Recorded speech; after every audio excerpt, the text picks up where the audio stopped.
lo primero, agradecer infinitamente de corazón la visita. Nos obliga sin duda a las exigencias mayores. Agradecer a todos, agradecer a, bueno, vemos muchos técnicos, productores, representantes nacionales, presidentes, de preguntas, de dudas, de cuestionamientos inclusive de los sistemas silvopastoriles o lo que podamos ver acá. Acá estamos en un establecimiento que tenemos 355 hectáreas de esquemas, de sistemas silvopastoriles. Hoy vamos a hacer dos paradas en dos ordenamientos, en dos distanciamientos diferentes de densidad, de dotación de árbol, como me gusta decir a mí, para usar términos ganaderos. Y bueno, nosotros tenemos 12 ordenamientos diferentes, o sea, en esa búsqueda de integrar el árbol, para resumir, en los sistemas silvopastoriles. Hoy tenemos, gracias a Dios, una definición nacional de un estudio muy serio hecho por la edición forestal dirigida por Luis Sancho, pero para resumir es cómo integrar el árbol, cómo integrar el árbol a la producción ya existente en esos predios. Nosotros en los campos nuestros ya tenemos la vaca está ocupando. ¿Cómo podemos a esa ganadería, en este caso, incorporarle un árbol sin manteniendo la pastura? Queremos esto que vemos acá, queremos ese es el ideal. En esa búsqueda seguramente algunas cosas no las tenemos plenamente definidas. Tenemos un camino a recorrer. Hoy tenemos un referente regional, que le pido que lo aprovechen, lo usen, Jorge Esquivel, argentino él, pero una excelente persona y con unos conocimientos en esto que nosotros estamos muy primitivos acá en Uruguay. Ya tiene un conocimiento mucho más vasto y es la guía de muchos de los proyectos que nosotros realizamos. Ya digo, tenemos un proyecto silvopastoril de 355 hectáreas. De esas 355, el 80% más o menos está hecho sobre rastrojo forestal, o sea, sus suelos nosotros hicimos macizo, en su mayoría con Eucaliptus grandis, de 1.200 plantas por hectárea. Esos montes se cortaron y se dejaron descansar, vamos a decir, no se dejó rebrotar, y a los 5 o 6 años se implantó el esquema silvopastoril en esos mismos suelos. Entonces, donde vamos a ver tocones viejos y un suelo que sí vemos que se recuperó, que nos quedó aquel rastrojo forestal que ocupaba todo el suelo, o sea, no había pastura, de ese macizo no teníamos pastura. Al cortarse se empezó a recomponer el campo natural. Vemos que no se recompuso como los que tenemos, como lo que vemos acá, como el sol pleno, pero hay una recuperación de pastura y en esos esquemas, en esos suelos reconvertidos, hicimos los sistemas silvopastoriles. Ya digo, hay 12 ordenamientos diferentes acá.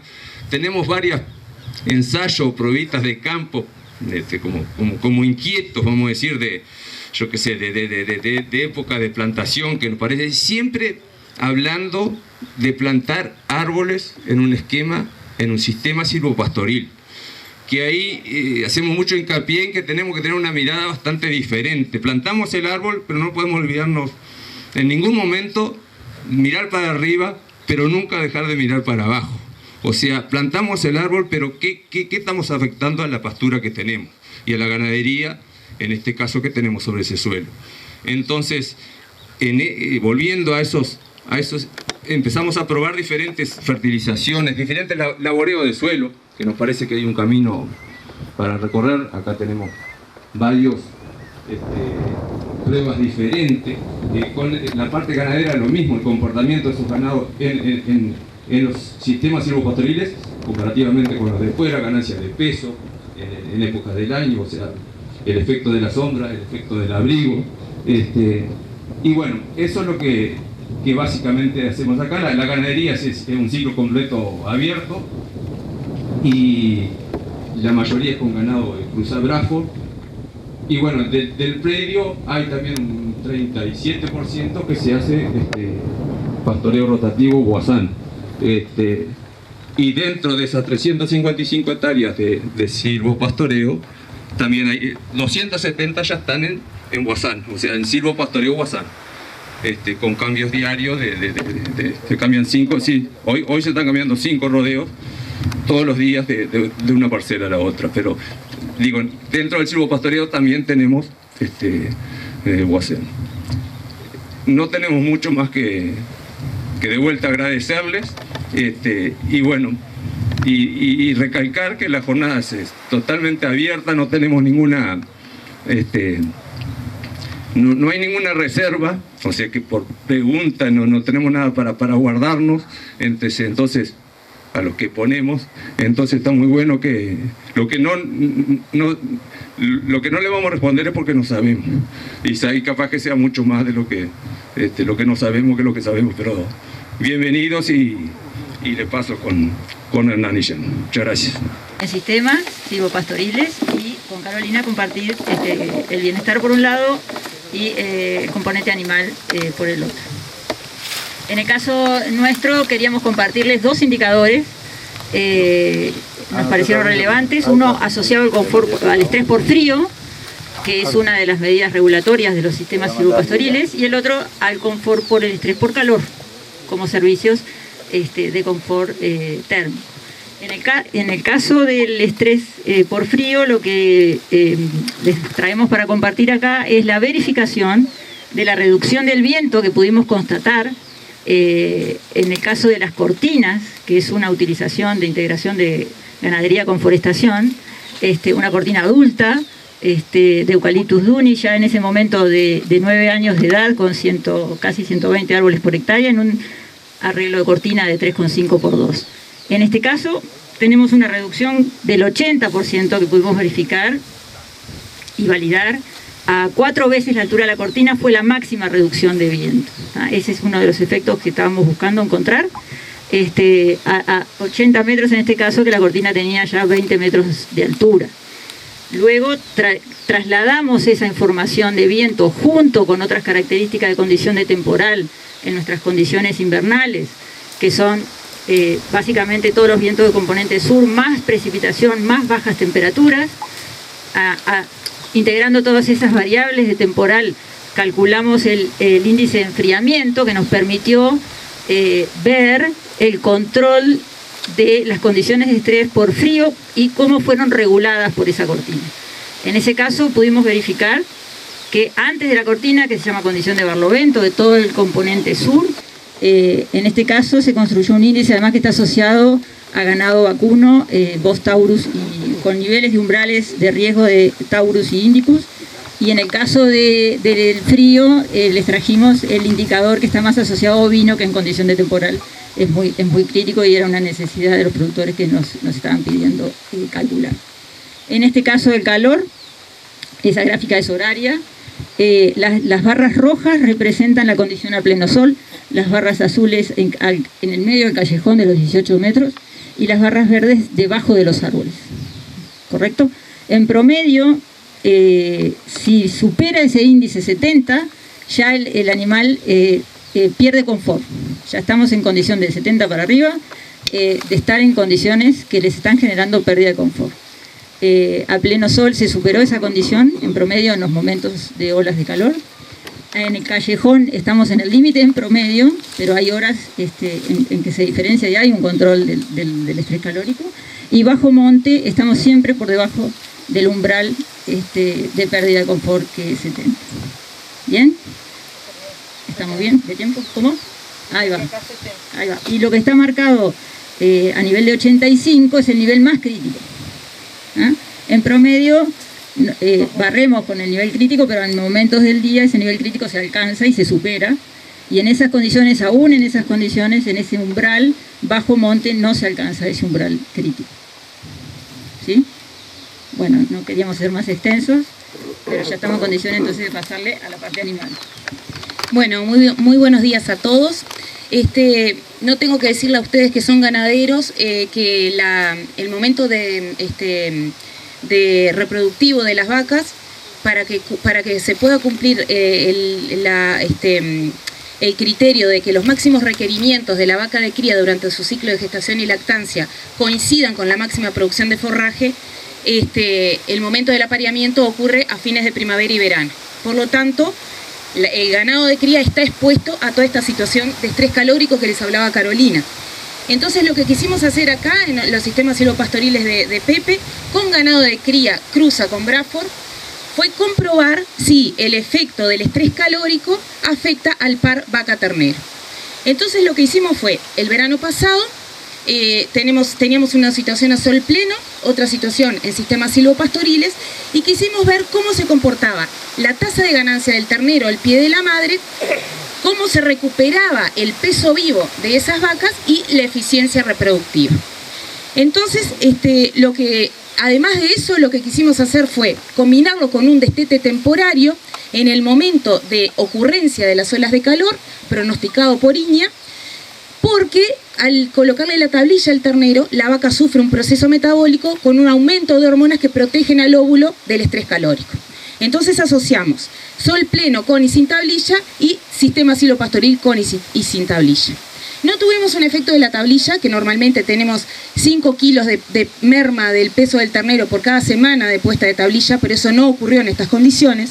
Pero lo que sí observamos fueron efectos muy positivos, tanto en el ternero como en la vaca, en sistemas silvopastoriles.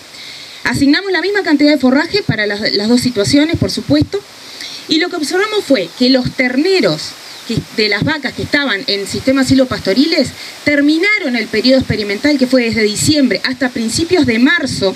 No lo llevamos más allá hasta el destete, que está previsto que fuera en abril, porque apareció el hongo ramaria, que ustedes saben que provoca la enfermedad boca, cola y patas, y es muy apetecible y muy tóxico para el ganado. O sea que cuando aparece ese hongo en los sistemas silvopastoriles los tenemos que retirar al ganado.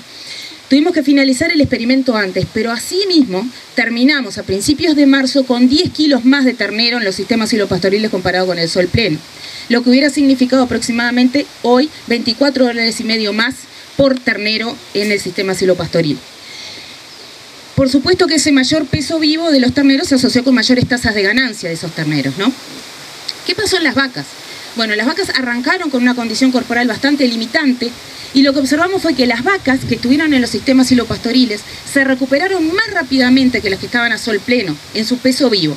Eso coincidió con algunas mejoras en momentos puntuales de la condición corporal, pero lo interesante fue que en la situación silvopastoril el porcentaje de preñez fue más alto, fue bajo en general porque anduvo en el entorno del 50%, pero en el sistema silvopastoril fue 50%, y en la situación en sol pleno que no tuvo tablilla, solamente un 7% de las vacas se preñaron, y con la tablilla llegó a niveles de 50%.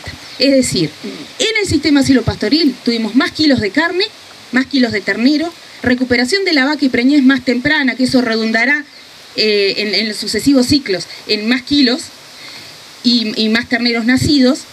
Y en definitiva, con la tablilla recuperamos solamente el porcentaje de preñez de las vacas. O sea que el sistema silvopastoril, en principio, en estos primeros estudios que estamos realizando, nos está provocando un impacto positivo en la producción de carne de los sistemas de cría. Está el póster, que lo vamos a tener allí en la vuelta del área social, así que si quieren mirar detalles, y si no, pueden entrar en nuestra página web www.poloagroforestal.edu.uy, y está toda la información allí publicada. Buen día a todos, muchas gracias Hernán, muchas gracias a José. Nos pareció interesante compartir con ustedes un producto que salió de una investigación realizada en Facultad de Agronomía con INEA hace unos años atrás, y se trabajó sobre un modelo de silvopastoreo y se obtuvo una herramienta informática que se llama Sim4Gan, que es un simulador forestal ganadero. Entonces tiene como principal objetivo mostrarle o permitirle al productor ganadero, básicamente, que está intentando o está considerando incorporar forestación en su predio, darle una herramienta que le permita hacer diferentes escenarios, poder manejar algunas variables, que ahora las vamos a nombrar, y obtener resultados productivos y resultados económicos en un simulador, en una computadora, y es más o menos para tener una idea, para ver qué es lo que sucede con los números, con la rentabilidad. Depende de la superficie que vaya a forestar, depende del tamaño de la categoría de los animales, etc. ¿Qué hay atrás de ese simulador? ¿Qué hay atrás de esa herramienta? Bueno, hay un modelo que toma los principales componentes de un sistema silvopastoril, que son sin duda la forestación, la pastura y los animales. Por supuesto, están los tres interactuando con el ambiente y en un mismo espacio-tiempo, por decirlo así. Son componentes diferentes, tienen ciclos diferentes. Eso le da una complejidad a un sistema silvopastoril, porque, por decirlo, la pastura podemos considerar que tiene un ciclo anual todos los años. Sabemos que en invierno baja la producción, en primavera y verano aumenta. Podemos decir que es anual, que todos los años se comporta más o menos igual. El ganado, en este caso lo pensamos simulador para engorde de animales. Bueno, ahí el engorde tiene un ciclo un poco más largo, porque depende también de a qué peso lo queramos llevar, cuál es la categoría, etcétera. O sea que puede estar 1 año y medio, 2 o más. Y por último, la forestación, que también tiene sus ciclos particulares dependiendo del objetivo. Es decir, bueno, podemos tener una plantación para pulpa de unos 8 o 10 años, podemos tener para madera de calidad el doble. En fin, cada uno tiene vida propia y en función del ambiente, en función de las condiciones, si hay seca, si fue un año lluvioso, etcétera, etcétera, el problema sanitario, lo que sea, pero están compartiendo los tres el mismo sistema. Y van cambiando, van evolucionando. No es lo mismo un monte que está creciendo a un monte de 8 años. Bueno, lo importante de esto es que se dan interacciones. Empiezan a interactuar. El árbol está interactuando con la pastura. La pastura, a su vez, es la fuente de alimento del ganado. El ganado también está recibiendo beneficios, como por ejemplo la sombra. Nosotros lo que quisimos, y ahora brevemente, simplemente era oportuno comentarlo, la herramienta, era mostrarles que, por ejemplo, en cuanto a la parte forestal, lo que más nos involucra es la densidad de plantas. ¿Cuántos árboles tenemos? ¿Y eso de qué depende? Como decía hoy Dutra, de qué diseño, qué marco de plantación vamos a hacer. ¿Vamos a dejar callejones más grandes, más chicos? ¿Vamos a dejar X distancia entre filas, en la fila? Bueno, todas esas variables nos van a determinar en algún momento la masa forestal, la densidad de árboles que vamos a tener. También los árboles al crecer empiezan con el efecto a dar sombra, por supuesto. La sombra también nos está afectando la pastura que está por debajo. También va a depender de, cuál fue nuestro diseño. Lo hicimos espaciado con callejones, fuimos mucho más a producir madera, más apretado. Bueno, eso por supuesto que depende de los objetivos que se plantea cada uno, ¿no? Y el espacio que me queda para pasto, yo pongo árboles, ¿cuánto me saca un ganadero? ¿Cuánto me sacan los árboles? ¿Cuánto pierdo en ganado, de cabezas, de unidades ganaderas? Bueno, por ejemplo, a su vez la sombra en el caso de los animales, que ya lo han mencionado hoy, tenemos en la producción de carne tenemos una tasa de ganancia que está afectada por las temperaturas, obviamente, tanto en verano como en invierno. Y el animal tiene un gasto para mantener su temperatura, tiene un costo, le cuesta una energía, si hace mucho calor, reducir, y si hace mucho frío, bueno. En definitiva, la sombra lo que hace, los árboles me reducen la temperatura, hasta ciertos valores, me lo reducen, y eso hace que los animales tengan un menor gasto de energía que pueden destinar a una tasa de ganancia de peso. Pasamos, para terminar, esto se resume sumando la parte de carne y la parte de madera, una evaluación productiva, cuánto produzca, y una conversión económica para ver una rentabilidad. En definitiva, para cerrar, les comentamos que los objetivos de esta herramienta que está disponible es que podamos plantearnos diferentes escenarios, ¿tá? Solo ganadería, ganadería y forestación, más superficie, menos superficie, con este diseño, con este otro. Poder ver, en base a esos escenarios, una evaluación productiva de, bueno, cuánto saco en metros cúbicos, cuánto saco en kilo de carne, y eso convertirlo en una situación, en una evaluación económica. Se ven, estas son las principales variables que el sistema maneja, que es, bueno, la superficie, la edad, la especie, el diseño y el marco de plantación importante, las filas, los callejones, eso en el componente forestal. En la parte de pastura estamos viendo, bueno, la materia seca que se produce, cómo me afecta el silvo. Y en la parte animal, bueno, qué categoría está pensado en este momento para categorías de engorde. Ponemos animales a engordar. Bueno, pero ¿cuál es el peso de entrada? ¿Con qué peso lo queremos sacar? ¿Cuánto nos va a llevar?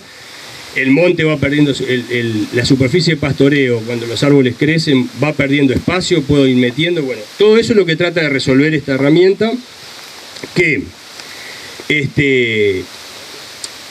fue hecha, y justo decirlo, en las regiones centro, sur y este. La herramienta está en desarrollo y estamos tratando de incorporarle más áreas, más especies forestales, más diseños de plantación, pero como una guía, como una aproximación, o como creemos que es algo bastante interesante que pueden visitar. Acá tenemos una página del proyecto de facultad y acá adentro está disponible la herramienta. También en el folleto que les vamos a dar hay más información sobre eso, así que muchas gracias. Continúa Adrián. Bueno, buenos días a todos y gracias por estar acá. Yo rápidamente me tomé el atrevimiento de, tomando algunos datos de José, del silvo de José, hacer algunas proyecciones y ver cómo daba económicamente eso. Nosotros tenemos parcelas permanentes instaladas. Básicamente acá los dos silvos que estamos en el silvo 2017, que es esta parada, y después nos vamos a ir al 2015. Muy rápido ya José lo comentó, o creo, ¿no?, que lo comentó. Acá se pasó a arado forestal. La densidad en donde estamos ahora son 160 plantas, y esta orientación por pendiente noreste-sudoeste, pero hay otras orientaciones que también son del mismo año. Estos son, digamos, resultados gasométricos de la última medición que hicimos a los 3,8 años, ahora actualmente tiene 4 años esto, y aproximadamente nos da un IMA de 7 metros cúbicos por hectárea año, pero esto va a despegar, estimamos que va a despegar y va a haber mucha más madera de aquí en adelante. El objetivo principal es, según hemos conversado con José, es obtener una primer troza, eventualmente para exportación, de 6 metros aproximadamente, y eventualmente una segunda troza de 2,4. Para eso entonces hay que hacer un manejo silvicultural de poda. La poda, esta segunda troza se consigue cuando hacemos la quinta poda, o sea, esto está diseñado para hacer 4 podas, y esta quinta poda, que es una poda alta y es cara, digamos, requiere una cierta inversión. Básicamente tiene los datos económicos en el repartido que les dimos. Estos son los productos principales, ¿no? Entonces la troza basal de más de 30 centímetros en punta fina, con un precio simulado en pie de 36, quizás esto sea demasiado optimista, pero bueno, estos son los precios que obtuvimos, y una segunda troza más corta para cerrado local de 24, también más de 30. Y el resto va para o picado, energía o lo que sea, pero es un subproducto de este sistema. Entonces lo que vemos acá son los resultados. No, el otro silvo, José y Jorge van a hablar ahí, pero les presentamos acá los resultados de las dos simulaciones. Pero básicamente acá lo que se simula es cosechar a los 15 años, como es deseo del productor, llegar a cosechar a los 15, pero eso se va viendo obviamente con los crecimientos, o cosechar a los 17 años, ¿no?, en este silvo que estamos parados. Entonces, acá obtenemos dos variantes. los años de cosecha de tal raza y una troza basal sólido o 2 trozas basales sólidos. Y eso cambia un poquito la ecuación económica. El IMA nos da, quizás es un poco optimista, pero pensamos que se puede llegar fácilmente a los 20 metros cúbicos hectárea año, y con eso obtendríamos, aplicando una tasa de interés del 6% de descuento, tenemos una renta anual, o sea, un equivalente, una renta forestal anual de entre 223 y 269. Una cosa acá a reflexionar es, cuando los crecimientos son buenos, quizás ahí hay que ir haciendo un monitoreo forestal, digamos, es la parte más importante, y hay que hacer, ahí se puede adelantar la cosecha y da muy buenos números. Cuando ya vamos a ver en el otro que los crecimientos no son anuales, están un poquito ralentizados, si bien son más plantas por hectárea, pero después José va a explicar, ahí hay que conviene alargar un poquito la cosecha. En definitiva, las rentas, o sea, estamos hablando de rentabilidades sin considerar el costo de la tierra, que es un componente muy pesado, digamos, en estas inversiones de largo plazo, pero consideramos que, bueno, se puede hacer considerando la tierra o no. Tenemos entre el 14 y el 16% de rentabilidad promedio anual, es una rentabilidad muy buena, y una renta entre 235 y 269 dólares por hectárea año, es el equivalente a una renta anual.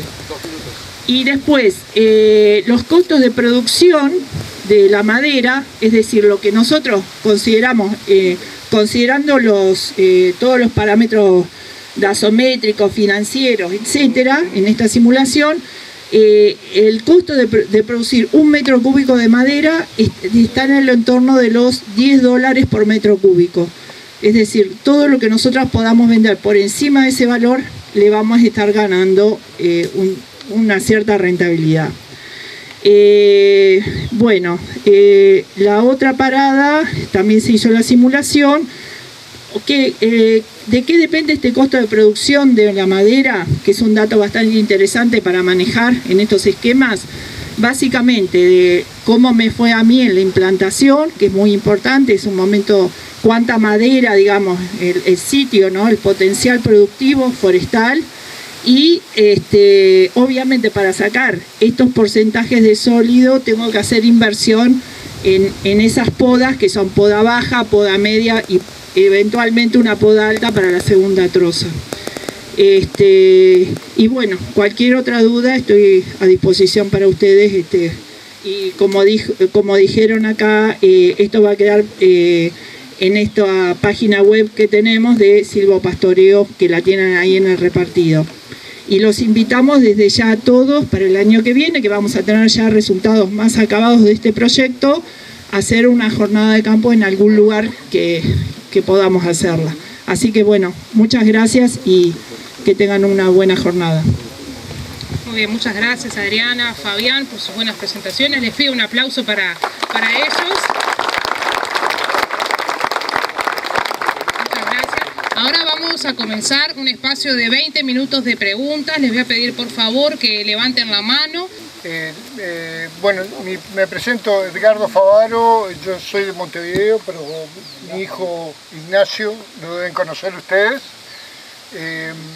La pregunta es sobre la línea de base en la primera presentación. Se trata de, ¿toman esas medidas antes de plantar los árboles y después comparan o comparan con un campo similar? Y la otra es cómo eligen los animales que van a uno al tratamiento y al no tratamiento. En el caso de las mediciones de ambiente, en el primer caso del indicador de estrés por frío, ya elegimos un bloque de cortina adulto, que consideramos una cortina bastante, se llama semipermeable o bastante densa, que consideramos la situación óptima de reducción de viento. El estudio de ir describiendo con en la dinámica del crecimiento de la cortina, sí habría que establecerlo desde el momento que se planta a medida que van creciendo los árboles, cómo va cambiando esa función de viento. Esta función de viento es la máxima expresión ya con la cortina adulta, densa, y después que levantamos el experimento al año siguiente ya se cosechó este año con muy buenos rendimientos.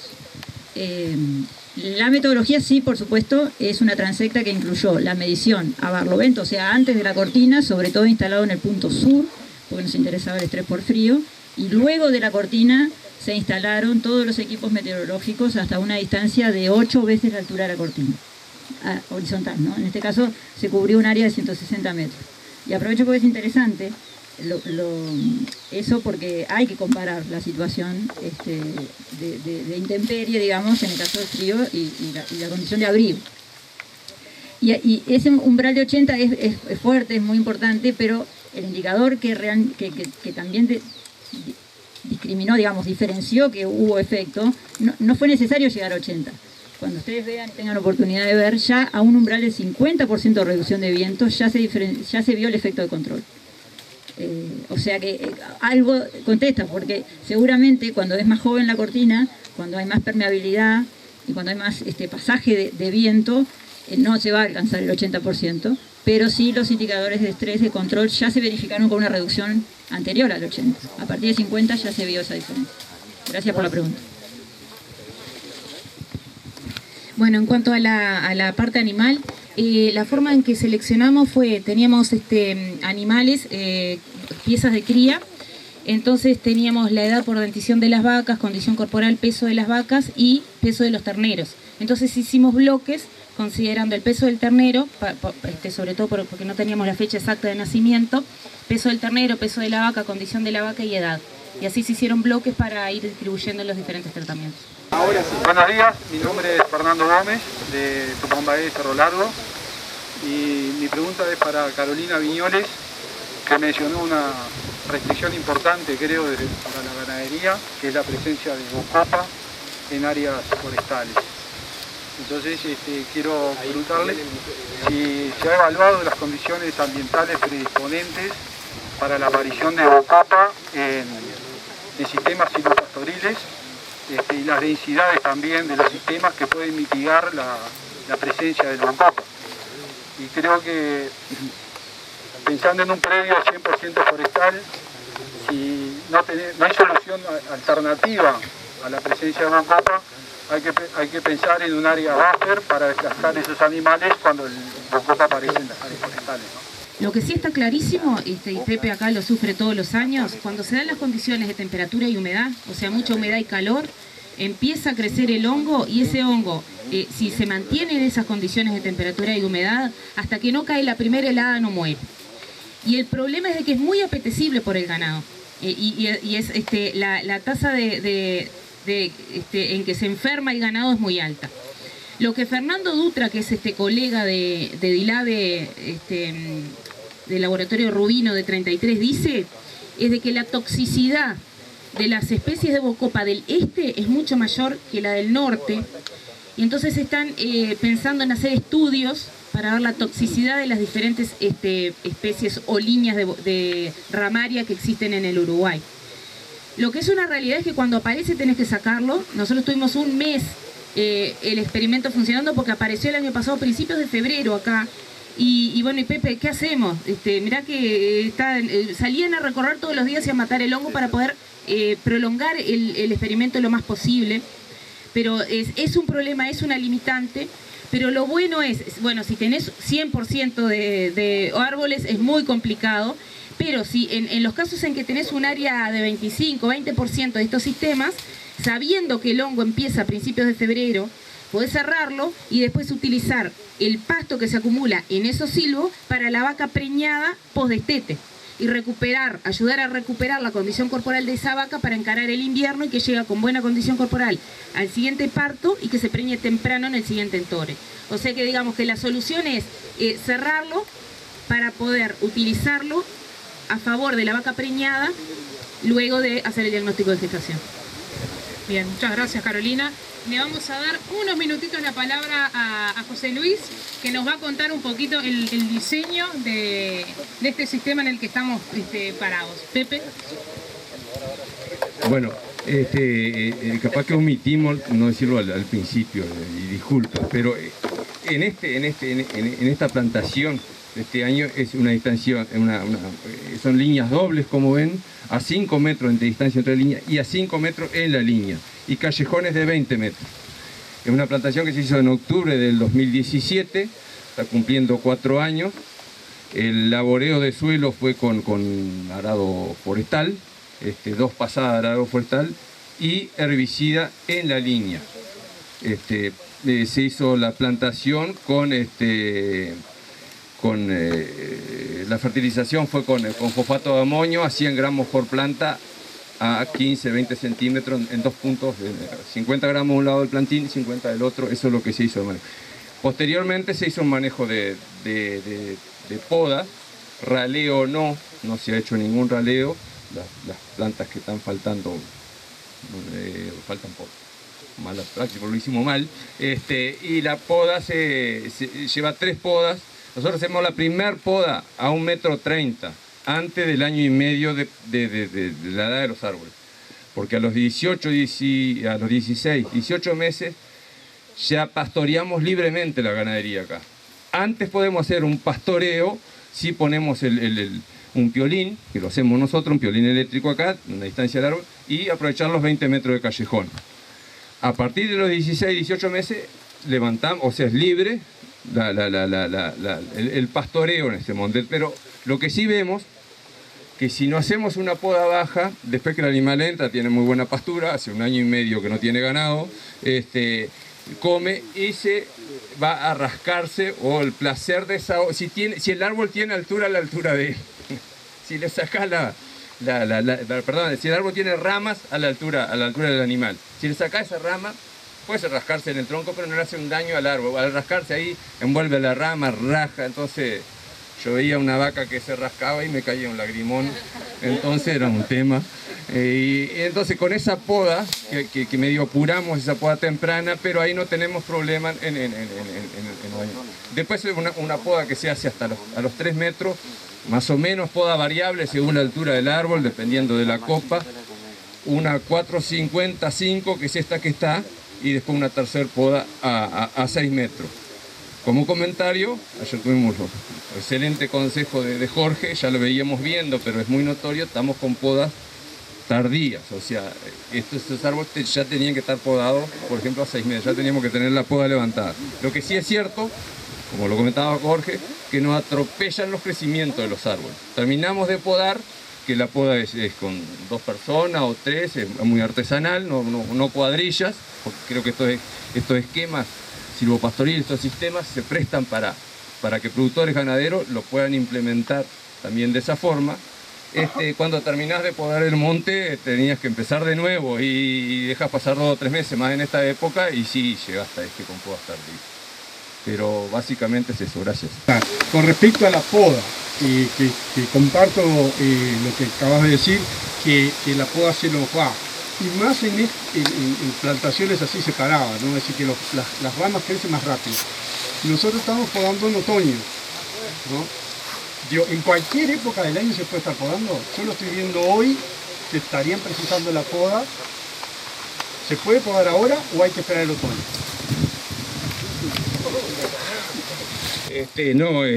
Nosotros, ayer le preguntaba a Jorge eso mismo, nosotros todos los años no podamos en esta época que estamos empezando. Jorge Esquivel, como digo, nuestro referente, nos decía que ellos no están haciendo mucho hincapié y lo están haciendo de año corrido. Pero sí, normalmente nosotros dejábamos los meses duros de verano y si se quiere, mayor crecimiento del árbol, no lo hacíamos, pero también estábamos podando hasta la semana pasada, así en otros montes. Pero ya digo, recomendación de Jorge, que está por ahí, que hay que seguir mandando serruch. Igual en cualquier época. Sí. Sí, no, Jorge, perdón, vení, que sacame este enredo. Sí, buen día. Sí, las podas hay que hacerlo cuando llega el diámetro necesario para podar, y se puede hacer en cualquier época del año, porque lo que estaríamos podando son ramas muy finitas.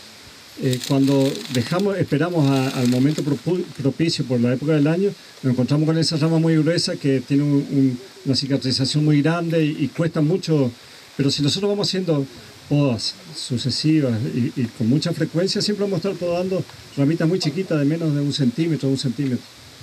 Entonces no habría problema y habría que hacerlo sí, con mayor frecuencia en cualquier momento del año. ¿No afecta para nada el árbol la poda? No afecta en la sanidad del árbol ni siquiera, y favorece una cicatrización más rápida. Sí tenemos que saber que las podas retrasan el crecimiento del árbol. O sea que todas las veces que le estemos sacando área foliar al árbol, estamos retrasando un poco el crecimiento, pero esa es una de las cosas que tenemos que hacer, uno de los sacrificios que tenemos que hacer, porque bueno, lo que estamos queriendo producir es madera clear, madera libre de nudos. Entonces, cuanto más podemos, mejor madera vamos a tener hasta cierta altura, y a partir de ahí, como vamos a ver en la próxima parada, una vez que dejamos de crecer y se restablece el área foliar, que queda mucha más proporción de copa, ahí es donde empieza un crecimiento mucho más rápido del árbol. Pero en las primeras etapas nosotros estamos sometiendo un sufrimiento al árbol. Y hay dos criterios. Uno es que nosotros tenemos que estar podando con un diámetro definido. Comenzamos cuando tiene 6 centímetros a la altura del pecho, después vamos levantando. Siempre algo que también la práctica nos dio es que es imposible mantener un cilindro defectuoso, es decir, que donde estemos podando, donde esté la inserción de las ramas, sea siempre de 6 centímetros. A medida que nos vamos para arriba, podamos, el cilindro ya tiene 8, después 10, 12, y aquí hay casos de 16 centímetros. Entonces, como criterio general, y no lo repitan, el diámetro que nosotros podamos, tenemos que esperar que por lo menos ese diámetro se triplique para recién tener madera libre de nudos. Si podamos con 15, tendríamos que esperar que en esa inserción de las ramas lleguen a 45 centímetros allá arriba. Esos son muchos años de crecimiento para esperar eso. Entonces, de ahí es la importancia de podar siempre con un diámetro chico. Hay calibres que uno puede tener, que uno sube, pone un calibre de 8 o 10 centímetros, y de ahí para abajo realiza toda la poda. Con el criterio del calibre, mantenemos esa misma proporción de hoja verde. Perdón, yo hago justamente a la primera poda lo hice a 6 centímetros. Ahora, a esa altura, a 7, tengo que respetar que 10. Sí, hay que ir levantando porque es imposible. Y como usted dijo, también la separación empieza, el aro, cuanto más grande es, más grandes son las ramas. Entonces, siempre hay que tener... Yo veo que acá la poda, si bien fue tardía, fue bien hecha la poda porque se respetó el rodete de cicatrización abajo. Esas podas que son muy al ras cuando la rama es muy grande, no son buenas. Ya se nos pasó el tiempo de poda, lo que hay que podar es un poquitito cejado, para que abajo quede el rodete de cicatrización que envuelva y cicatrice rápido. Tengamos en cuenta que cuanto más grande es la rama, más centímetros va a tener de cicatrización esa. Por eso es importante podar ramas finitas y varias veces. Lo que decía Pepe también es que, bueno, que si uno tiene una cantidad de hectáreas y una persona dedicada a esto, puede ir podando a tramos de a medio metro, 1 metro, y va dando vueltas y va dando vueltas, y es un trabajo que no es muy costoso y tampoco nos genera un esfuerzo físico a las personas tener que hacer esa poda con ramas finitas. O sea que ahí por ese lado ganamos. Y con la época de crecimiento también tenemos que saber que en la época de crecimiento, si bien está más propicio para el ataque de hongos, en la cicatrización, también es el momento donde mayor actividad hay de la planta para subsanar eso.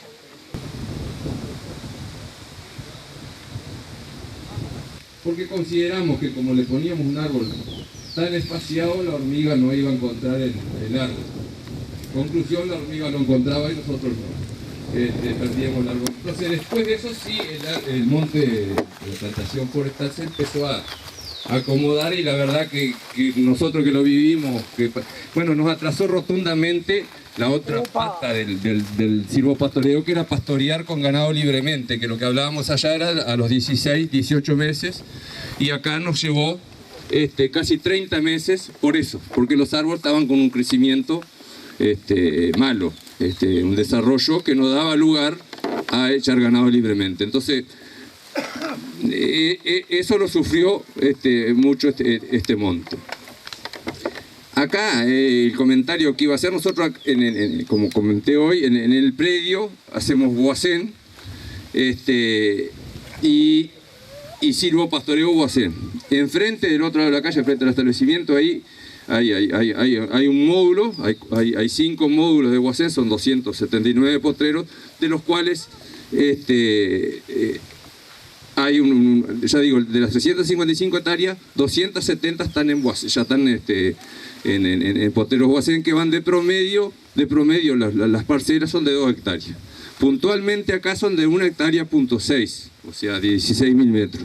Enfrente son de 1,6, exactamente lo mismo, sol pleno, el mismo forma de bebedero, de empotreramiento.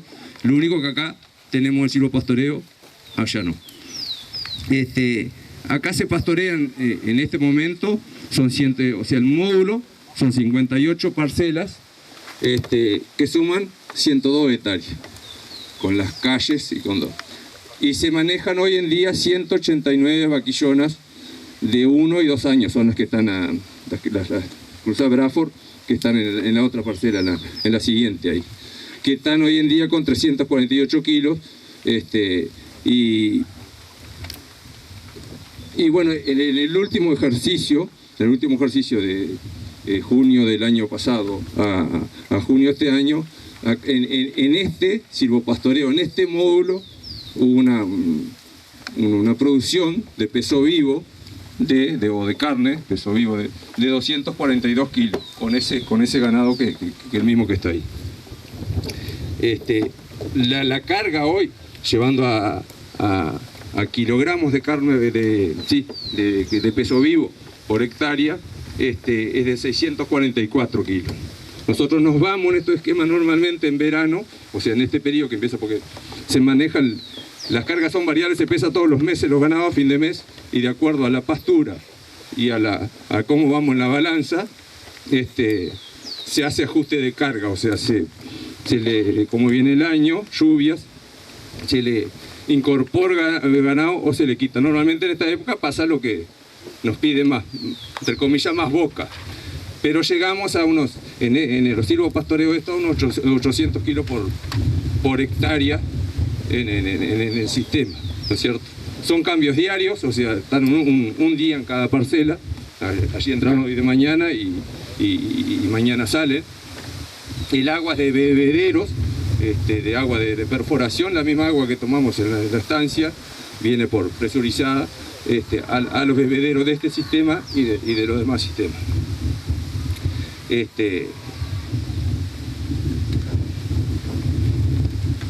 Bueno,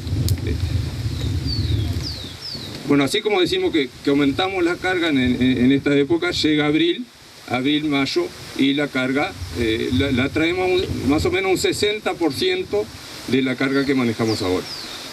Se baja la dotación, nosotros hacemos recría de vaquillonas, esas vaquillonas ahora se inseminan, igual que el lote de Angus que está enfrente, y se lo saca, ya esa no vuelven, entra otra categoría a cumplir el mismo ciclo Hemos hecho pruebas con varias categorías, eso no nos cambia nuestro esquema, o sea, las que nos producen mejor en estos campos son las requerías.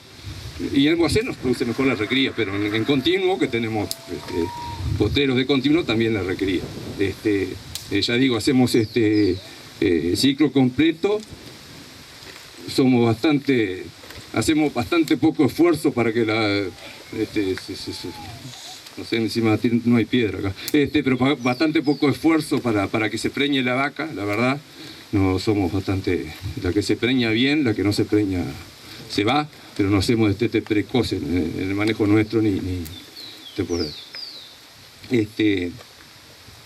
Yo no quiero tenderme más, que era un comentario del manejo, como decimos, los sistemas silvopastoriles.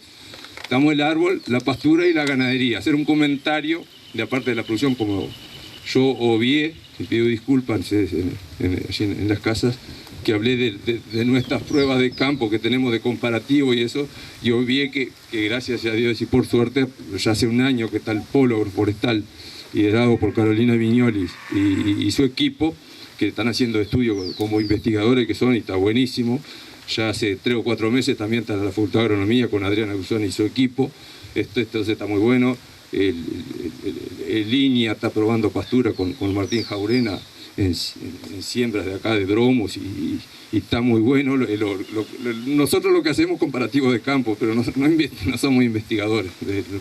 puede decir que somos inquietos nomás. Y está buenísimo eso, y está buenísimo, lo apoyamos y abrimos rotundamente estos esquemas, estos sistemas para que eso se haga. Nada, ningún comentario. Nosotros tenemos, me hacía recuerdo ahora Adriana, hace un mes un seminario de silvopastoreo, fue virtual este año, organizado por el Polo Agroforestal, y que se hace cada 2 años, bianual, fue el 3er seminario, por supuesto, excelente, muy bueno, y hace la semana pasada, no sé, fue el 11º Congreso Internacional de Silvopastoreo, que fue en México este año, virtual también.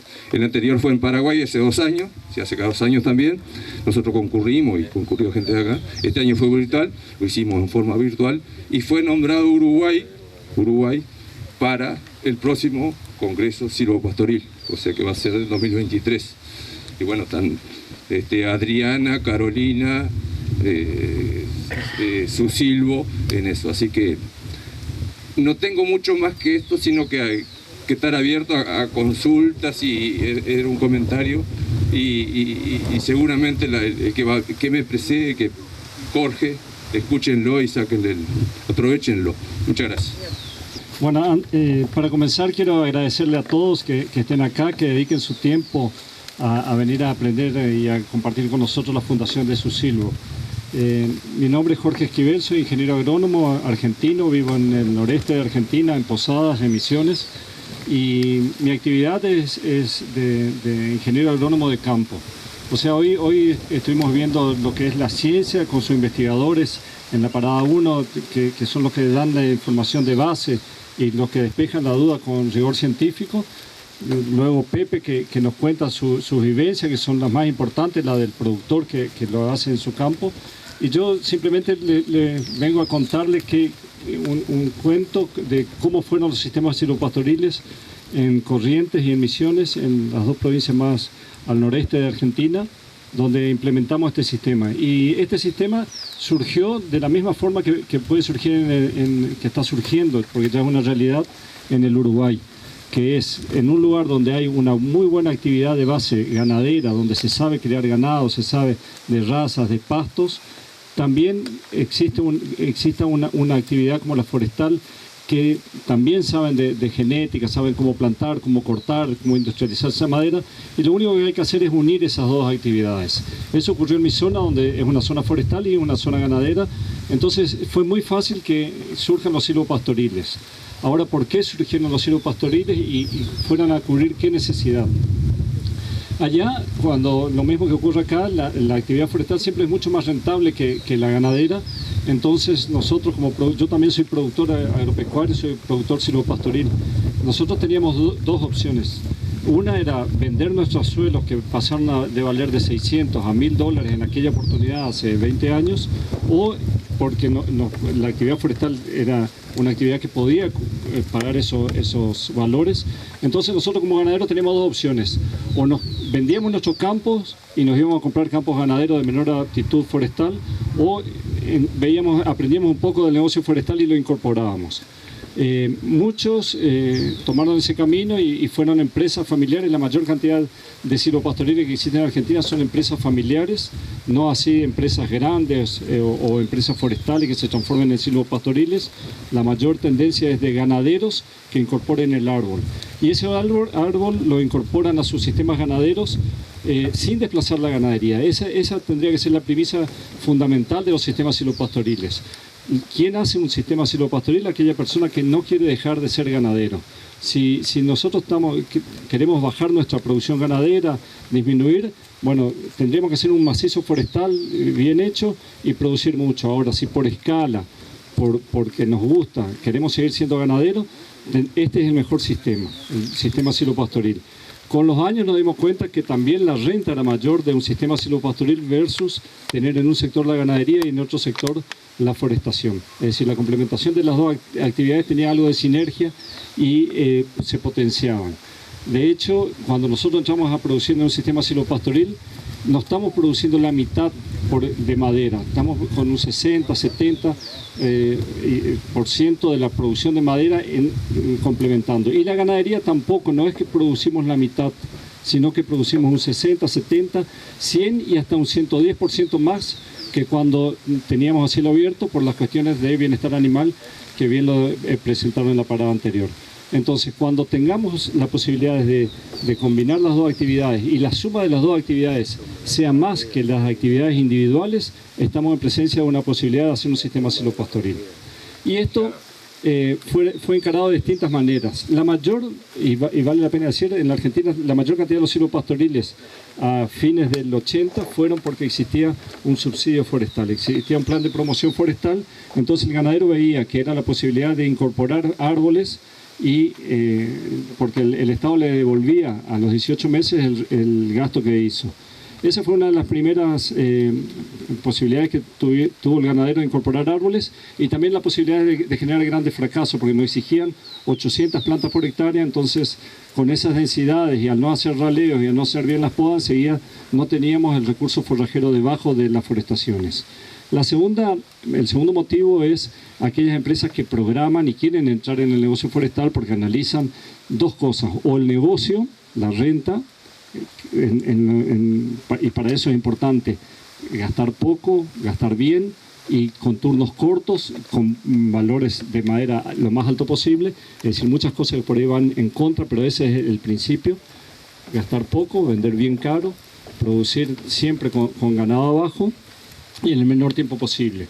Y la otra es, y esto ocurrió también en nuestra zona, que una vez que uno empezó con estos sistemas, se olvida un poco de la renta, se olvida de la tira, empieza a hablar, a soñar, a cambiar la estructura de su empresa. ¿Por qué? Porque es una caja de ahorro demasiado grande la de las forestaciones, que cuando uno llega a cortar, el patrimonio es bastante alto, cosa que uno no lo podría hacer con la ganadería. Con la ganadería nos cuesta mucho tratar de ir incrementando nuestro patrimonio, y con la forestación, viviendo de la ganadería y continuando con la ganadería, es una caja de ahorro que va creciendo y en algún momento hasta nos permite utilizar como recurso para las divisiones familiares, donde un hermano se puede quedar con el vuelo forestal y el otro se puede quedar con la tierra, porque en algunos casos el valor puede estar bastante aproximado.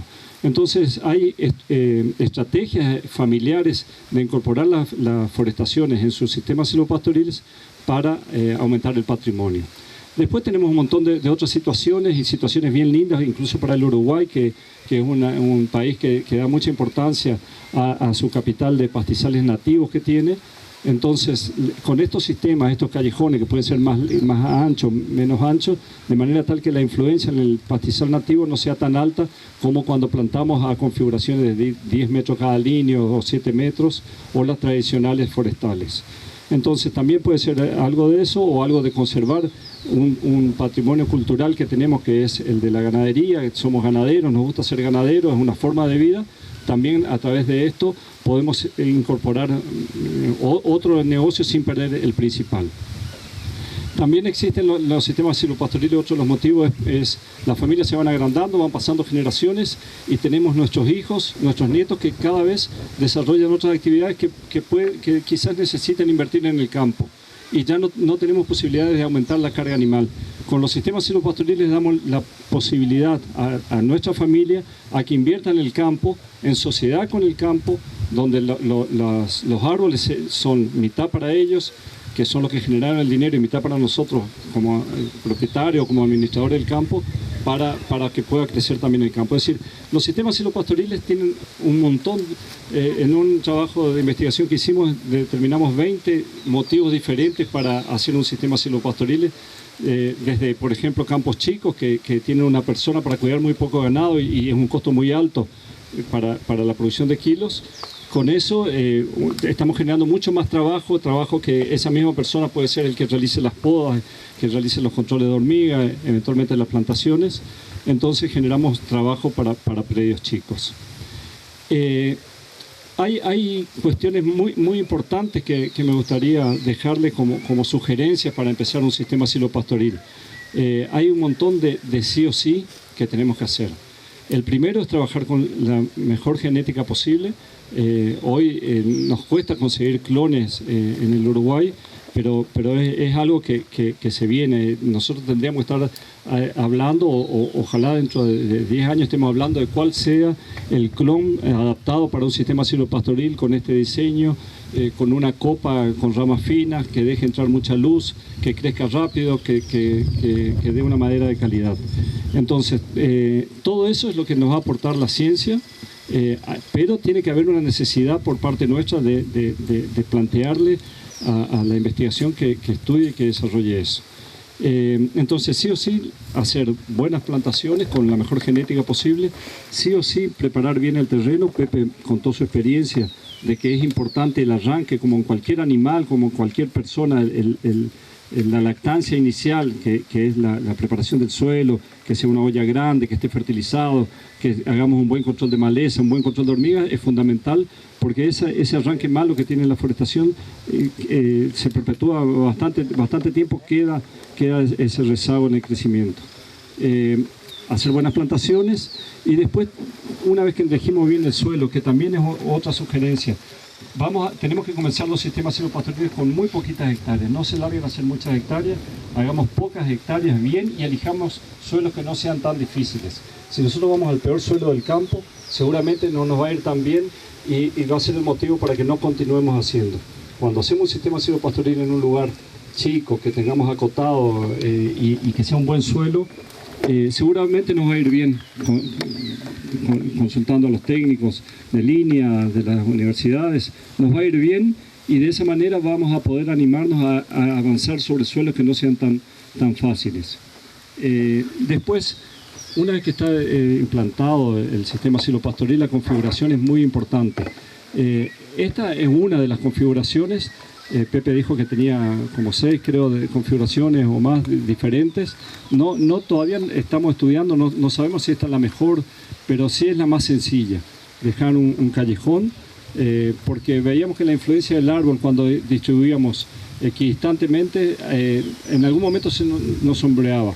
Aquí tener un callejón y un sector donde están los 2 líneas o 3 líneas, es donde podemos cometer la mayor cantidad de errores sin afectar al sistema. Porque lo peor que nos puede pasar es plantar muy pocos árboles y que en la mitad del camino nos quedemos sin pasto y tengamos que dejar un potrero que no es ni ganadero y desde el punto de vista forestal está subutilizado, es decir, está produciendo poca madera porque tiene muy pocos árboles. Entonces el diseño es importante. En el diseño se tiene en cuenta la orientación, esta tiene una orientación diferente a la otra, también hay que estudiar, uno no puede extrapolar la experiencia de otros lugares aquí, estamos en distintas latitudes, en distintas pendientes, distintos climas, distintas especies forrajeras que tenemos que promocionar. Entonces es importante que la configuración sea buena desde el principio, porque después nos cuesta mucho sacar árboles y esos árboles tienen un costo sacarlos y encima tuvo un costo colocarlos. Después de la configuración, lo más importante también es el manejo. Y tenemos dos prácticas silvícolas que son importantes. Una es el raleo, sacar los árboles cuando se establece la competencia. Decíamos que tenemos que tratar, una vez que tengamos buena genética, de plantar a configuraciones ya que sean lo más posible parecidas al turno de corte. Allá vimos que estaban a 5 metros, que están a 4 metros. Aquí ya forestación quizás lleguemos al turno de corte sin necesidad de un raleo. Tiene 160 plantas, acá hay 250 y puede ser que aquí, si vamos a un turno muy largo, necesitemos hacer un raleo comercial. Ese raleo comercial se sacan los árboles inferiores, hay que marcarlo, hay que cortarlo, es un árbol que vale poco y el costo de extracción de tan pocos árboles también es costoso. Así que una práctica interesante y algo para diseñar distintos modelos y aquí hacer algunos ensayos es tratar de plantar densidades que con un solo raleo perdido no comercial inicial lleguemos al turno de corte. Y para llegar al turno de corte también necesitamos que la calidad de la madera sea buena y la calidad de la madera está relacionado con el diámetro que tiene en la punta fina, que es donde se comercializa, y la ausencia de ramas que generen nudos. Entonces, para eso es importante las podas. Las podas tienen que ser, como hablamos en la parada anterior, oportunas y frecuentes y sucesivas. Es decir, tenemos que ir podando siempre y evitar que las ramas sean muy gruesas. Esas podas y un buen distanciamiento es lo que nos va a permitir tener el árbol de mayor calidad. Casi el 60-70% del valor del árbol está en las primeras trozas. O sea que nosotros tenemos que concentrarnos que hasta donde lleguemos a las podas, si son 6 o son 8 metros, ahí la mejor calidad de madera, porque ahí está el 70% del árbol. De ahí para arriba es una madera que tiene menor valor por las ramas y porque queda más cónica y también menor diámetro. Las podas es muy importante, entonces es algo en el cual no podemos fallar y hay que hacerlo en el momento justo. Una vez que tenemos todo este sistema, el manejo de la ganadería también, hay que tomar muchos recaudos en el pastoreo inicial. Siempre decimos que el costo mayor que tiene un sistema silvopastoril es el periodo de clausura. Esto que fueron 30 meses tuvo un costo mucho mayor porque tuvo ese periodo sin producción de carne que aquel otro que se pastoreó ya a los 18 meses. Entonces, bueno, también desarrollamos, y una ventaja de estos callejones, el hecho de poder tirar alambrados eléctricos, piolines eléctricos con un callejón en la punta. Usamos también mucho lo que son el agua móvil en las parcelas, en predios más chicos, y podemos estar produciendo pasto desde el primer momento, o en caso que se hagan agricultura, hacemos también silajes de sorgo o cosecha de semillas de pasturas.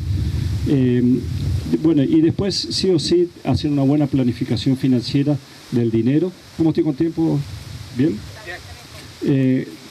Con el dinero, el capital circulante, ustedes sabrán que una gran contra que tienen estos modelos productivos son que hay una inmovilización del capital en las forestaciones que dura casi todo el turno de corte.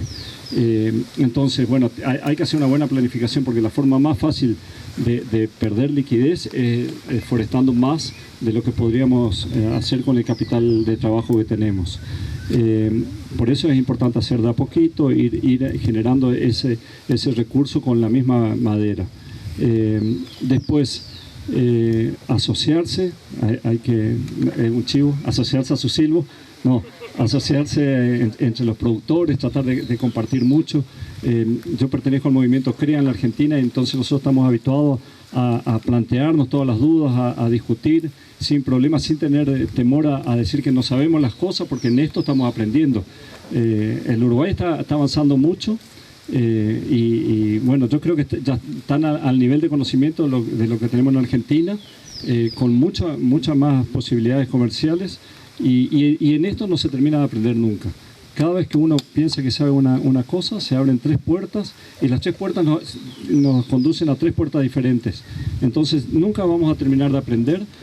Son modelos que van cambiando con los mercados. La industria también va avanzando demasiado rápido, y una parte grande del por qué estos sistemas pueden tener éxito es porque la industria está transformando la madera del eucalipto en maderas, en productos inimaginables. Entonces, nosotros no sabemos dónde puede terminar esto.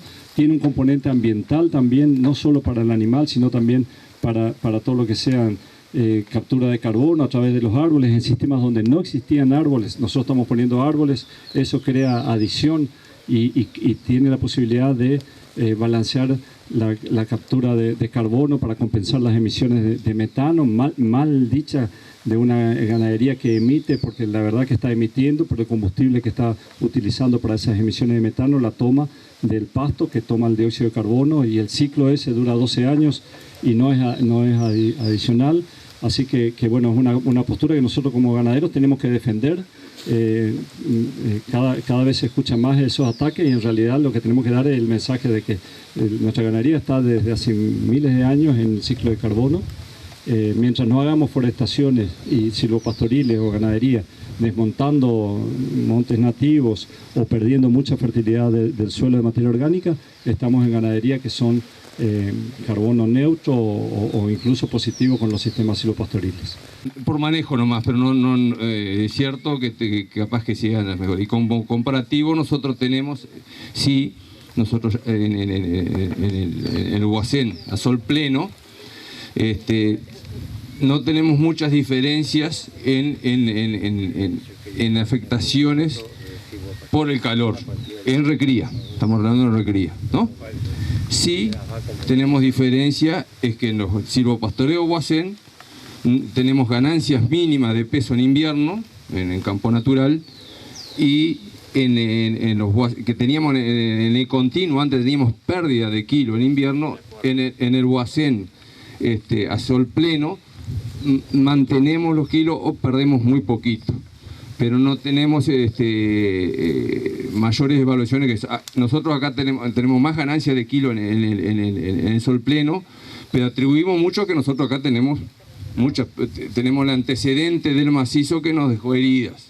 Sí, o sea, no es cierto que los que quedan en un desierto, que no viene más nada, pero cuesta. Hay lugares que vemos que no, bueno, está bien, la academia dice que el plantar árbol tranca la erosión. Yo creo que sí, pero depende del escenario que arranquemos. En un suelo erosionado, ahora en un suelo como el que vemos enfrente, que tenemos una pastura instalada, matar todo el tapiz, nosotros lo vimos, ya digo, prueba de campo que tenemos, sí, tenemos la copa, tenemos el mantillo, pero hay corre el agua y nos lleva y nos deja así, pero no tenemos más que eso. Es difícil el tema porque sí hay cambios en la materia orgánica, en macizos forestales donde se genera un mulching, un colchón grande de hojas. Acá nosotros lo que queremos es que no ocurra tanto eso. O sea, que estos árboles empiezan a explorar el suelo más abajo, llevan a las hojas y empiezan a caer estas hojas que sí van a hacer un aporte de materia orgánica. Nosotros tenemos una sola experiencia que hicimos que es con una especie, con la agrivilea robusta en sistemas silvopastoriles, y aumentó mucho la materia orgánica y la microfauna y flora del suelo, pero nosotros lo atribuíamos más al efecto de la sombra que generaba, no al aporte de materia orgánica de las hojas, sino al cambio del clima a nivel del suelo, donde le pegaban, era menor el impacto del sol, donde el agua también conservaba más la humedad en un día de mucho viento, secos. Entonces, por ese lado, pero nosotros no tenemos valores. Y si nosotros buscamos eso de que se genere mucha materia orgánica proveniente de los árboles, nos vamos a quedar sin pasto, que tampoco es lo que no queremos. La verdad, como tengo un tema de salud, es mi primer viaje largo que hago manejando, me vengo solo y realmente me siento ahora cuando vuelva con el buen sabor de un gran trabajo. También sabía que si Susilvo iba a tener un presidente como Pepe Dutra, iba a estar todo muy, muy ordenado y muy organizado. Así que creo que esto va a crecer en un Uruguay donde se comprometió metas en Glasgow, en la COP26, con sumideros de carbono, con reforestación, con metas de metano. Esto parece el camino, siempre y cuando nosotros, como tenemos el bosque nativo cuidado, o por lo menos ha crecido en área y lo tenemos bajo la ley forestal, fue creciendo en las últimas décadas. Somos el único país en el cono sur, y yo diría en América Latina, cuyo bosque creció. No es que sea muchísimo, pero pasó de 660.000 hectáreas a 850.000 en 40 años. Creo que todos esos mecanismos son los que nos ponen más cerca de el concepto de carbono neutro. Uruguay está en ese camino, Uruguay se compromete y me parece esto que vi hoy, con los distintos distanciamientos, un camino grande. Por ahora en Uruguay, para que tengan idea, hay 1 millón de hectáreas forestadas, solo 35.000, lo tenemos publicado en la página de la Dirección Forestal, pueden acceder porque hay mucha información, por suerte se ha colgado mucha información ahí, bajo el concepto de silvopastoreo, pero es una gran alternativa, es como decía Jorge Esquivel, es como una caja de ahorro de largo plazo, una diversificación, pero que cuando terminen con esa madera podada a 8 metros, una cosa así, porque hay que ir pensando que las trozas son más largas, o 10 metros eventualmente, van a tener un precio muy alto por esa madera y va a ser, claro, un capital ahorrado a largo plazo, ¿no? O sea, encontrarse con la actividad ganadera permanente, pero al final y al momento de la cosecha, un dinero que es de capitalización pura, ¿no? Así que, para mí, la mejor de las suertes, el agradecimiento a Pepe Dutra por recibirnos acá, a todos los organizadores que sé que trabajaron mucho, gente de la Facultad de Agronomía, del Polo Tecnológico, de Línea, también de la Dirección Forestal. Así que muchas gracias y de aquí para adelante nada más. En primer lugar, el agradecimiento por la invitación, el reconocimiento al esfuerzo y al trabajo de todos. Hoy, sin lugar a dudas, es un día muy especial. La formación de esta asociación de silvopastoreo indudablemente es el motor y el comienzo de la generación de una gran transferencia de experiencias, de oportunidades. Y en eso quiero hoy también reconocer a Pepe y a su familia, que siempre están impulsando este tipo de iniciativas, que además, yo lo digo, son gente abierta, gente amplia, que transmite las buenas prácticas, las buenas experiencias, esos vecinos y esos productores que siempre están dispuestos a brindarse y a dar lo bueno del transitar de ellos. Entonces, este es el fruto de muchos años. Conozco a los vecinos, así que sé que del esfuerzo de toda la familia. Entonces, felicitarlos por su esfuerzo y felicitarlos a todos por esta buena experiencia y esta que se generó en el día de hoy y lo que se está generando hacia adelante, que creo que es lo más importante. El agradecimiento además porque se gesta y se genera en Tacuarembó.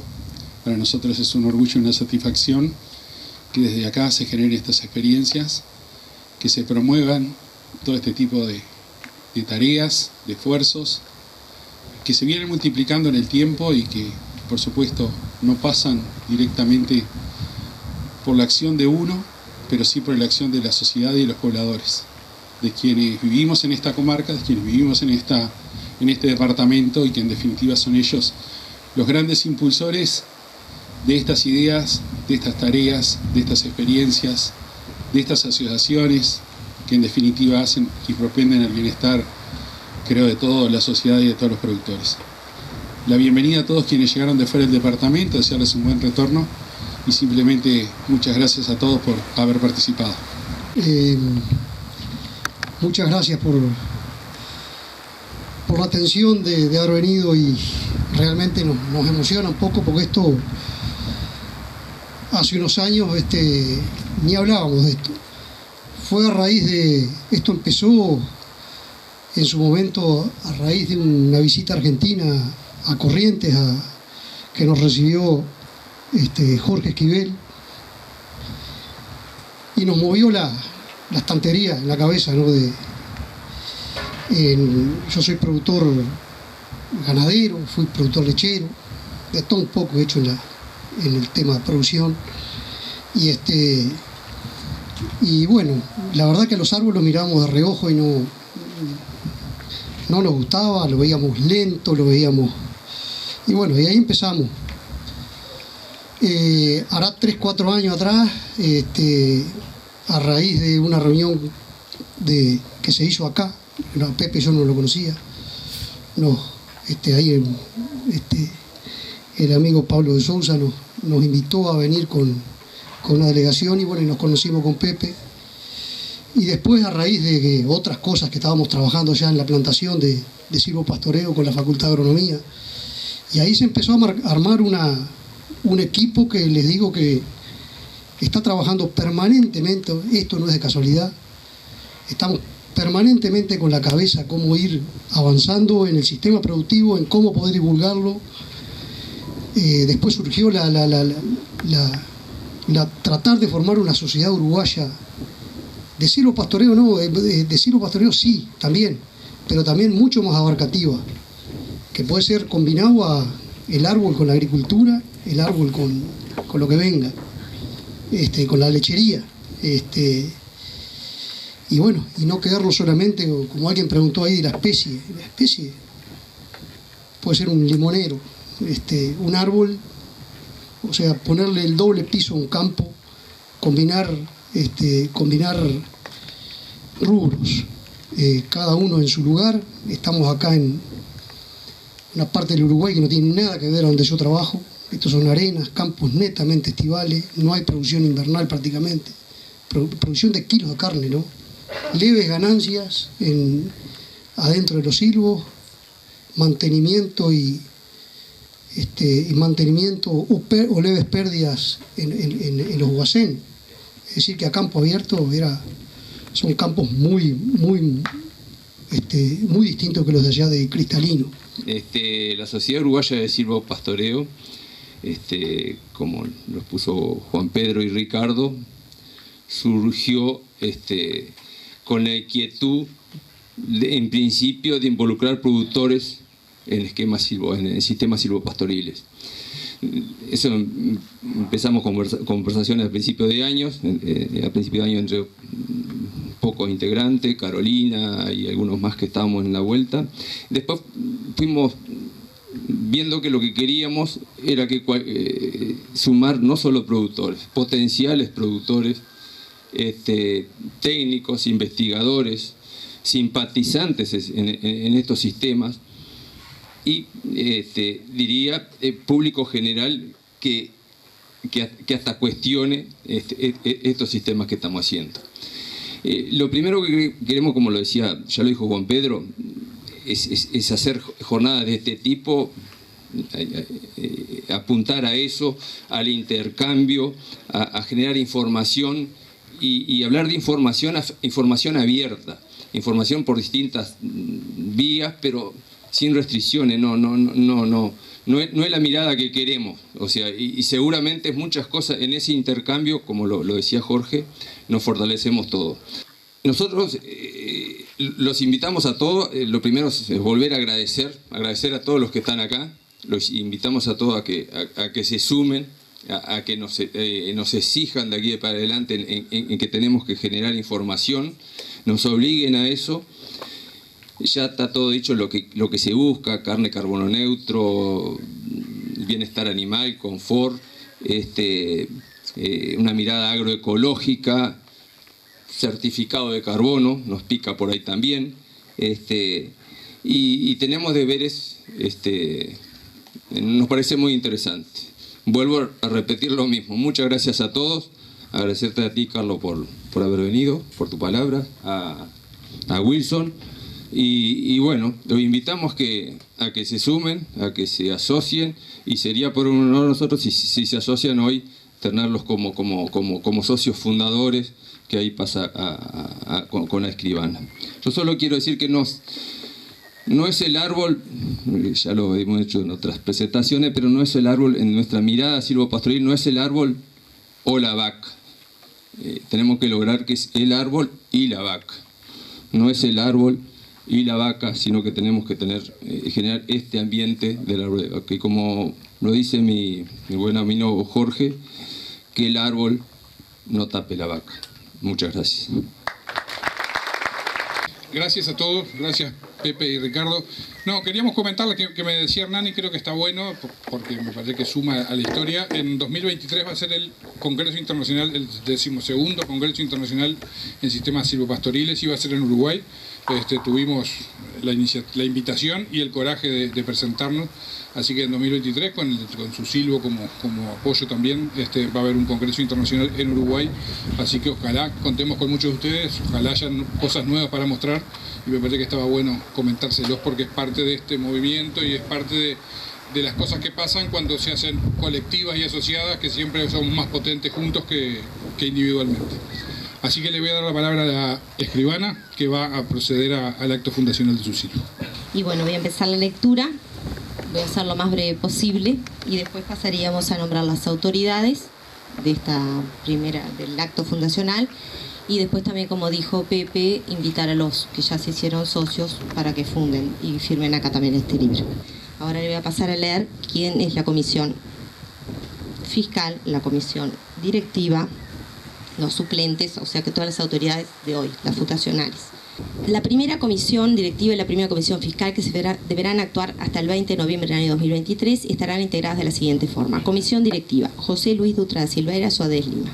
Vicepresidente: Ricardo García Pintos Martínez. Secretario: Carolina Viñoles Gil. Tesorero: Ignacio Favaro Villamil. Vocales: Viterbo Lorenzo Gamarra Bonabolia. Iván Ernesto Revelo González. Hernán Bueno Larroque. Suplentes: Rodrigo Santa Cruz Torres, Jorge Isaac Esquivel, Dardo Zavalla Alves, Mauro Dutra Silveira, Andrés Artigas Barruti Bernardi, Pablo Octalis Márquez Rodríguez, Juan Pedro Pose Bonilla. Comisión Fiscal: Valentina Benítez González, Edgar Achuy Belloso Arambillete, Adriana Teresa Busoni Guitar.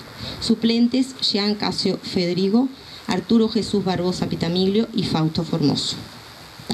De esta manera queda constituida la asociación civil, y bueno, ahora los invito a pasar a las comisiones y luego a los socios fundadores que tengan interés en firmar acá la primera acta.